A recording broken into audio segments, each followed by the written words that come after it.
DeAndre Ayton out of the University of Arizona and the rolling Oklahoma City Thunder are the two topics we are discussing in today's Monday edition. Let's touch on DeAndre Ayton and his performance last night against UMBC. The guy scored 19 points, grabbed 13 rebounds. He seems very comfortable out there. He was definitely balling, and I can't wait to cover him during the pre-draft workout process here in Sacramento. We all know the Kings will finish in the top 5, along with teams like the Mavericks, the Bulls, and the Hawks. DeAndre last night, he looked a lot like a Joel Embiid. He's comfortable in the inside. He can go outside, shoot the jump shot, which is very impressive. He has a nice touch. He runs the floor well. Now, we saw the misses in this video that I'm showing you right now. Shout out to Frankie Vision. Go out and check out his channel right now. Subscribe to his channel. But as we watch these highlights, we see that he's very, very fluent in everything that he does. I mean, the guy is an imposing figure, a lot like Joel Embiid. I just covered Joel Embiid last week, Kings Sixers, and this guy is a giant. And when you're that big and you have that much skill, it's only a plus for the team that you play for. And it just seemed like DeAndre was a man amongst boys. This guy reminds me a lot of Joel Embiid. I know a lot of scouts want to say he's a David Robinson 2.0, which is not a bad thing. Trust me. If the Kings do in fact go after this kid in the 2018 draft, then the Kings will be set for a long time, barring injury, of course. But when you just look at the player and his skill set, he has it all. Can he refine a lot of things? Of course. With more experience, he's going to get better. It's just logic, right? Now, how will he fit in Sacramento? Well, the first thing would be, Willie Cauley-Stein will most likely not be on the team if that would happen. Now, I would see a Scalabrine combo with DeAndre. That would be a massive upgrade, in my opinion, in the short term and in the long run. So that's definitely something to look at. I know there's a lot of great prospects in the top half of next year's draft. You got Luka Doncic, Bagley, you have Porter Jr. So it's definitely going to be a very strong draft once again in that top 10 next year. But when we look at this guy, I just see greatness. I mean, the only way that he won't be a great player and a very unique generational player is injuries. This guy can do it all. He's a phenomenal athlete, and from the people that I've spoken to, he's a great kid. He has a great attitude. He doesn't take anything for granted. He's from the Bahamas, so that tells you a lot. Anytime these kids come from, smaller countries like that, just take notice of Buddy Hield. Buddy Hield's a great human being, very positive.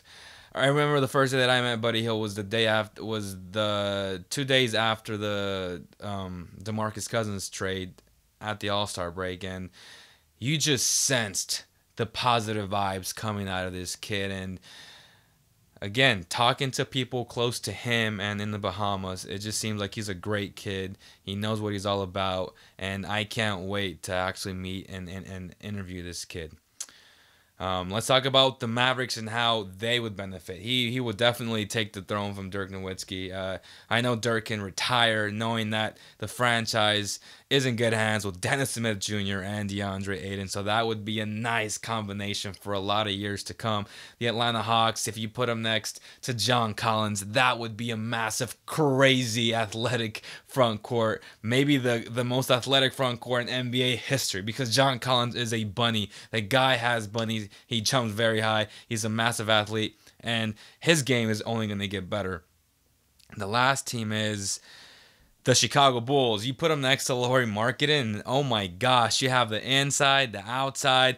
Both guys can play in and out. That would be phenomenal to watch as well. So all 4 teams, honestly, I think those 4 teams, the Kings, the Bulls, the Mavericks, and the Hawks, will fight for that #1 spot next season. What do you guys think? Do you see DeAndre Ayton being that generational big man? Or will he just be a good big man in the league, a great all-star in the league? Let me know. Leave your comments below. Now, let's talk about the Oklahoma City Thunder. I watched them live last week. They played the Kings. They lost 4 in a row before they won their last 2 games against the Clippers and the Mavericks. Paul George scored 42 points on Friday and then 37 more yesterday, Sunday. It was great to watch. We are beginning to see Paul George a lot more comfortable in this OKC offense. Of course, he's always been the guy. Now he has to play a second fiddle to Russell Westbrook, which is not easy because, as we know, Russell Westbrook is a very ball-dominant player. And then you add on Carmelo Anthony to that, yeah, we get the point. But make no mistake about it, Paul George is a top 10 player in the NBA, hands down, on both ends of the floor. He's great defensively. He's very good offensively. He scored 42 and 37 back-to-back nights. That was very impressive. I do see the Thunder resting Carmelo down the stretch. That way they save him. They don't want him injured. They want him for the playoffs when the game is played in the half court, as we've seen the past 100 years of the NBA. I'm not sure how long the league has existed, but a very long time. Russell Westbrook, now, is he a better facilitator? He's still trying to find his niche in this offense. We know that he's a great when he's attacking the rim, when he's playing Russell Westbrook basketball. I mean, he had the highest usage rate last season. It's gone substantially down because he's playing with two other ball-dominant basketball players. Now, what do you guys think? Do you want Russell to keep being himself, which will then probably affect Paul George and Carmelo Anthony? Do you want him to facilitate the offense a lot more? Do you like what he's doing right now?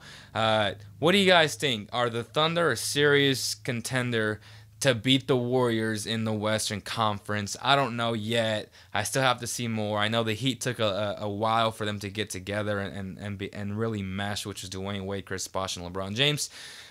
Now, I'm going to give a prediction. I think they will make it just on pure talent.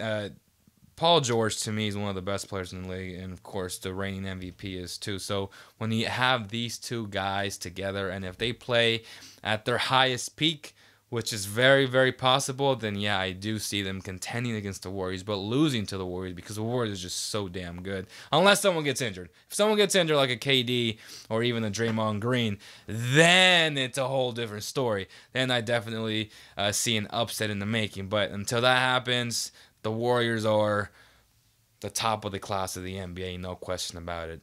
I hope you guys enjoyed today's mini show. It's a Monday. Share it with all your NBA fans. This show was presented by HoopCats.com. They're giving out NBA prizes all the time on their Instagram. Make sure to follow them. Let us know what prospect you guys want us to talk about next, and we have your back. Again, thank you guys so much for watching.